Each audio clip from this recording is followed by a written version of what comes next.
All right, welcome to the School Turnaround Podcast. My name is Dr. Chance Lewis. I'm so excited for our listening audience today to join us. Very excited about today's episode. We have a great guest with a proven track record of success in this space of school turnaround. So we have none other than Mr. Thomas Young with us today. Mr. Young, how are you doing today? I'm doing well. How you doing, Dr. Lewis? Good. Thank you for being here with us today. I appreciate your time as well.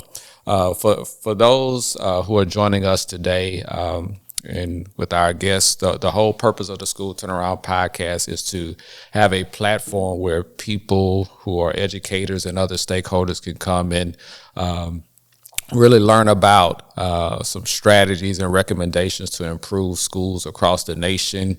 Latest data tells us in every state they have over 300 schools in each state that are in need of school turnaround as well. So our goal is to provide experts across the nation who are doing the work on the ground to share their expertise as well with us. So today's guest is Mr. Thomas Young, and the reason why I wanted him to come because as a former principal, and he'll talk a little bit more about his work, I wanted to highlight some of the things that he has done and the success he has had on the ground with a big heart for education. So, Mr. Young, if you can, just introduce yourself to the listening audience and tell us a little bit about yourself and your journey to your current position.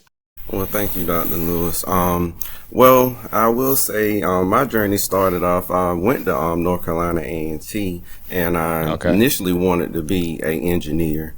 And so, got out of school. It was during the recession time and couldn't find a job. So I was just like, well, I need to do something. So somebody said, hey, go teaching. So that's how I ended up in the teaching field, was just a suggestion of someone. And then so I joined and became a teacher, but then I loved it.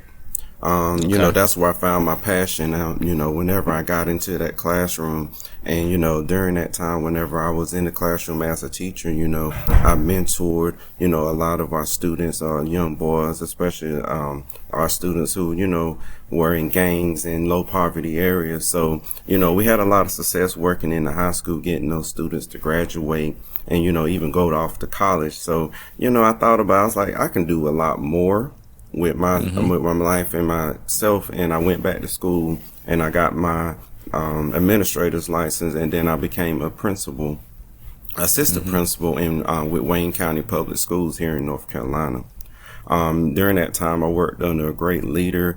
I worked there for 3 years under a great leader, Natel Nelson, and we were able to pull that school out of low performance statuses with some of the great things that we were doing and initiatives that we were incorporating into work. So then, so from that, they realized my potential, and I was actually offered a principal position at Brogdon Middle School with Wayne in Goldsboro, North Carolina. And there, I was there for 2 years, and within the 2 years, and with, establishing, new practices and, really focusing on our, school improvement, we pulled ourselves out of low performance status within that 2 years. And actually we exceeded growth according to the state of North Carolina.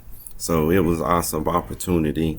So right now, what I'm doing now is I work with Durham Public Schools, and I have the opportunity to I work on a district level, supporting schools, doing the same thing I did for my school, but doing them for multiple middle schools. So I'm grateful for the new opportunity I have now. Oh, that's great. And I'm so proud of you seeing your work firsthand. I was just really proud of you because I know that the time, the effort, the blood, sweat, and tears, sacrificing so much of yourself for the benefit of the students and the school as well. So for our conversation today, what I would like to do is kind of tap into some of the things that you were thinking about as a principal, and now as you kind of thinking about it at a district level of how you facilitate the school improvement and the school turnaround process. So give us an example of when you think about school turnaround, the mindset of the principal when they enter into that process, or a district leader. What should be at the forefront of their mind if they're going to lead this type of effort in school turnaround? I would say one of the big things just to lead this effort is, going in first, assessing your school. That's the first big thing whenever I say for any principal, because no schools are alike. They're different schools have different problems and concerns that have to be addressed. And so that was one mistake of mine. I thought that all schools were alike and trying to initiate practices that I did at my previous school with my new school. But those practices that I was initiating wasn't working for my school. So, I really had to assess and do a needs assessment to see where the needs were within my school, and then work your initiatives around that, your needs. So that's one of the big things I would say was really important. Just really complete a needs assessment. Find out where your needs are. If you find out if it's within your parent engagement, if it's in academics, or within your support systems, and really with that needs assessments, it really will point you in the right direction of where you need to go and tailor your school improvement plan towards. And so as you think about that, that's good. So you assess the school, see what's going on, and kind of devise your strategy. Now, one of the struggles I would say for a lot of school leaders, principals, even some at the district level is how do they engage and motivate, so many stakeholders? Because you got to work with teachers, students, other administrators, the community for the whole turnaround process. So talk to us a little bit, your strategy of how you engaged and motivated, these stakeholders when you were doing the great work that you were doing. Well, that's a great question. I actually think that the engagement piece was a big portion of our success. One thing, because like when I first got there, the school, there really was a disconnect between like the community and the school. I taught whenever we hear people talk, they were like, well, the parents aren't engaged, and then the community, they had no trust in the school district, from the past. So what I did was that I had to think about how can I go and get everybody engaged, or they keep saying the parents are engaged. Through my needs assessment, I found out by talking to those stakeholders, and especially our parent stakeholders, that we really wasn't giving opportunities for parents to be engaged. So I was had to think about it, like what opportunities are we giving our parents to be engaged? So when it comes to our parents, that's what we did. We focused on providing the opportunities, coming in, being able to find out what things parents would do, when it came to like, volunteering at events, coming in and doing tutoring with the kids and doing reading sessions. That was one way we involved parents. But how the big thing when it involved like all the stakeholders within the school, my school, what I did was I reorganized the foundation of and started from the bottom. So what I did was I created different committees. And so this is how I engaged everybody. It was like I made different committees where everyone can have a part in. We had committees that helped with our school engagement. We had academic committees. We had our parent engagement committees, and they actually involved parents, and we actually had the parents come and become part of those committees. So, so what we did was we made a network of committees where everyone worked together. So everybody had their part. So that's how I really got everybody engaged and motivated the staff, is that we all are working together for a purpose with our vision. And then we all had our different parts on how we were going to accomplish that. And then within those committees also, we were able to establish some teacher leaders, because the teachers led those committees. And we was able to establish teacher leaders also. Okay. That's good. So you just built that foundation to set a stage for the success in the future that you saw in your vision as well.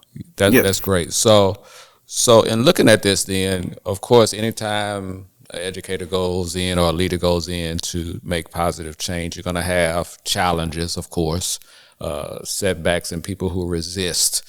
Talk to us a little bit of how you manage that piece from the, I would just say the naysayers and those that were putting up challenges for your work. Well, Well, I did have a lot of challenges, being new, coming in, like I said, we had distrust with our community, Mm-hmm. teachers were very unhappy about working there. So, when I Right. come in to first make the change, it was first, a lot of hesitancy amongst the Mm-hmm. staff, amongst those changes.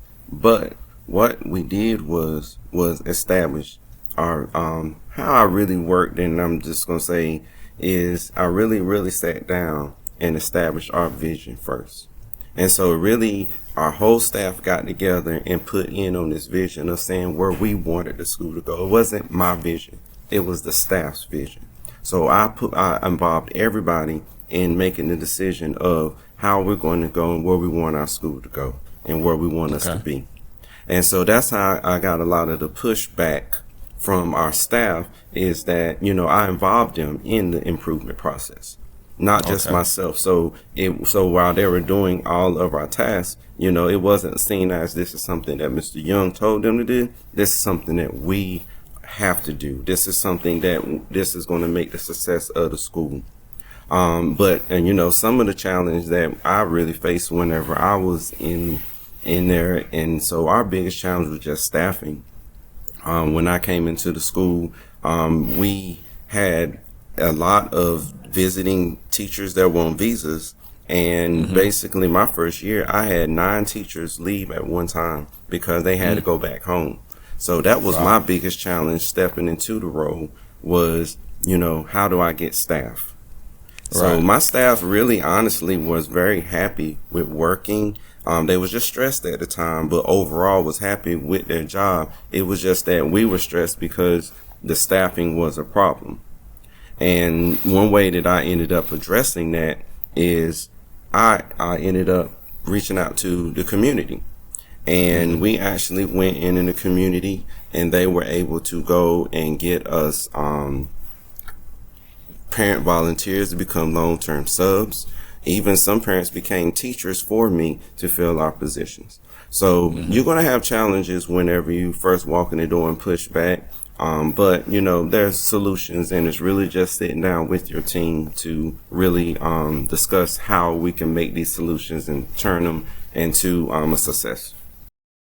That's great, and I like how you addressed it with the challenges that you were faced with, like the staffing. Coming up with innovative solutions to really move that forward as well, and keep the vision moving in a positive direction as well. So what I want to do now, if we can, I want to zoom out a minute and think about recommendations and solutions, because you've had I know you've had enough experiences now where you can share expertise, because I think when you first got to that position as principal, in our conversations, I knew there were some things that you wish you would have known beforehand, and some things you had to learn along the way as well. And we have people who tune in to the podcast to get some nuggets and get recommendations and solutions about how they can survive and thrive in their current positions as well. So I'm gonna just call a few stakeholders, and I want to, if you can, just provide your thoughts on what recommendations that you would give them that they could implement starting tomorrow Okay. as well. Okay, so let's talk about a school leader, like a principal. So if they're a person like you were, a new principal going in, or fairly new, or even veteran, and they're trying to facilitate the school turnaround process, based on your experience, what recommendations would you give them that they can implement starting tomorrow that could start to move the needle for them in their school? Great question. One thing that I would say, and this is something that I had to learn, is I would give that new principal the advice of saying you can't do it on your own. Okay. And so that will be my biggest advice, because that was my whenever I first got into it, I try to put my hand in a lot of things and thinking that, I had to be in certain places at certain times and not depend on the staff that I have. And Mm-hmm. so that's one big mistake, not to say mistake, but that was one thing that I would say, hey, if a new principal come in, look at your team, evaluate who are your leaders on your team and who are the strong ones, and really form. And that's why, when I mentioned earlier about, reorganizing our structure, that's where that came in to play, where, I felt, I was having my hands in everything, and I was finding myself not completing things, falling through 100% because it was so much going on. So that's why I went and, reorganized the organization where, the staff that we have here, we have, dedicated staff, very professionals that really can help me get through and help us pull the school through. And yes, your name is on the building and you are the principal, but you need your staff to get you there, and you can't do it alone. You can't do it without your teachers and their teaching. You can't do it without your assistant principal that's going to be there to help support instruction. Your behavior specialist going in doing SEL support for our students with behavior problems. So really just using your staff that you have, because they're professionals. We hired them to do, a job that they're professional to do, and let them do their job and not micromanage things too much. And that's one big advice I would give to the principal, because that was one thing I had to learn myself. Right. Great advice. Great advice. So let's talk about the principal view of how you work with teachers in this process, right? Because we know teachers are on the front lines as well with the students, and they're, ultimately, a big part of the academic growth of the students. So what should the school leader be thinking about with working with teachers to facilitate the school turnaround process? That is another good question. You have to involve your teachers in that as well, because that's where you get your buy-in first, is to incorporate them and making sure that they have a voice as well. And so that's the reason why part of our leadership team, there is a teacher from every grade level that is part of that team that they're able to speak on their grade level and be able to talk. So first thing is the involvement. But the second thing too, there is also a big part of that is, providing your teachers with the professional development opportunities to be able to grow. So not only that, but also, formulating your professional learning communities. I'm a big person when it comes to PLCs and teachers reflecting and working together. So really when it comes to looking at it on a teacher's view, is not really just honestly involving them in the process and developing teacher leaders. Also, providing them with professional development, because, a lot of our teachers right now, we don't have a lot of vets. Our new teachers are, less than 5 years experience. They're not actually, they haven't actually been, in a typical traditional education program. They're coming, just like myself, coming out of the industry. So we have to provide them that professional development to be able to raise the academic achievement. And that's the way I looked at it when it comes to the teachers, is, they play a big part, incorporating them into the plan and making sure that they have a voice, because you need your teachers. That's a big thing. And me having shortage of teachers every year that I work, I learned the importance of having teachers and what big impact that they do, because you can't do the work without the teachers, and that's period. So really just providing them with the opportunities for professional development, but also too, you have to go in and make your schedule, your master schedule, align with the opportunities to have those PLCs as well.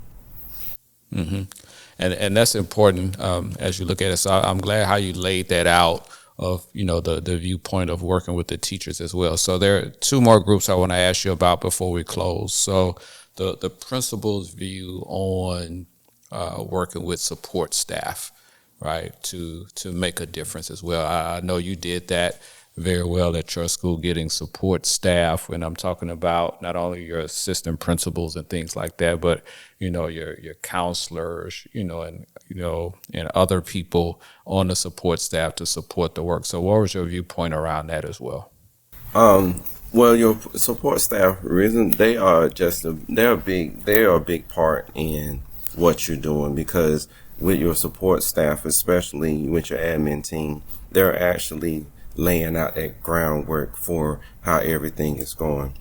So like when it came to like my assistant principals, using my assistant principal to have curriculum coaches, what we're doing is we're going in and evaluating the effectiveness of, the programs that we're doing, by doing observations and doing walkthroughs to, just really show, how our growth is going so that we can see if we need to change things. When it comes to our counselors, they have a big role when getting our discipline down, because they're providing SEL support for our students doing counseling sessions. We even had some mentoring groups where, where whenever our students, may get in trouble, instead of having as an alternative from being suspended or going to ISS, they're able to attend counseling sessions. So with providing that support, we had decreased our discipline rate, and it helped with student achievement, because, hey, our students are in school. We can't teach them if they're not in school. So that was a big play that our counselors and the role that they play, especially providing us with that emotional support for our students. We also, like when it comes to our curriculum coaches as well, when we're sitting down, we're actually going through providing that PD for our teachers, because like my school was about 60% Hispanic, and I would say about 30% African American population. But whenever I walked into school, we didn't see no Hispanic culture within the school at all. So, one thing that our curriculum coaches, we try to make sure we provide our professional development for our teachers who are going to provide that culturally responsive teaching. Our students need to see themselves within the classroom. So that was, so that's a big role that our curriculum coaches provide, is providing the training for those teachers to be able to provide that for our students. Wow, and that's great. That's great.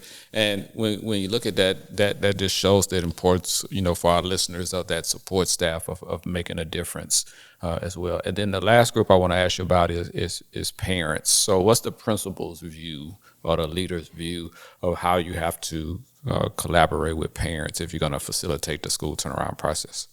I got to give a heads up to my parents, because when I first got there, the parents had a big distrust in the school, and and like I said, we weren't providing. And my staff was like, "Oh, parents, they're not involved in everything." But like I said, we did not really provide those opportunities for the parents. But parents is a big role, because whenever those kids are at school, when they leave, first thing, parents, they're with their parents. So we have to make sure that, parents, are very involved in school. They know what's going on, being very transparent about what's going on. Because, like myself, whenever I did have my, when I had those lack of teachers, and, I was very transparent with the parents about it. And you know what? They got together and pulled a team to fill my classrooms. And those parents are still long-term subs. And they're still, actually, some of them went back to school and became teachers or TAs themselves, and actually are permanent employees of the school now. So when I left, the school has been 100% employed, and it's really because of the input of our parents. So parents play a big role whenever it comes to your school, because parents will step up if they see there's a need, but we have to be very transparent with the parents to let them know, hey, there is a need here, and there'll be support. And, also too, we try to make sure, like, we have education nights where parents can actually come in with their students and be engaged. Where we came in one day, we had a math night where the parents came in and played games with the kids, and we had all different math games and fed them. They really enjoyed it. We had a big turnout. So I really say just your parents just have a big, they play a big role in the child's education, because they, like I said, they are an extension of them. They're there with them the rest of the time that we're not. So they're able to help them with homework. They're able to provide them with support, make sure they're fed and got somewhere to stay, so they're rested the next day whenever we come back to school. So that's the big role. Is like, I love my parents, and parents really will have your support if you give them the opportunity. Yeah, that's great. That's great. Well, you've dropped a lot of nuggets of wisdom for our listening audience today, because I'm especially proud of you, because you went in as a young principal, and and you utilized what you had around you, and you moved it forward. So you definitely left your legacy at your school as well. And I'm proud of your advancement of doing district level work now. So I want to encourage you to continue the work that you're doing. Just know that from me, that I am proud of you for that work as well. So I just want to thank you for your time today. Thank you for sharing and joining us on the School Turnaround podcast as well. I'm sure somebody will see this podcast, and it will definitely be of help to them as well. So I won't keep you from your busy day, but just thank you so much for your time, and just know that I want you to continue the work that you're doing as well. Okay. All right. Thank you. Thank you. All right. Thank you. You have a great day. Okay. All right. You do the same.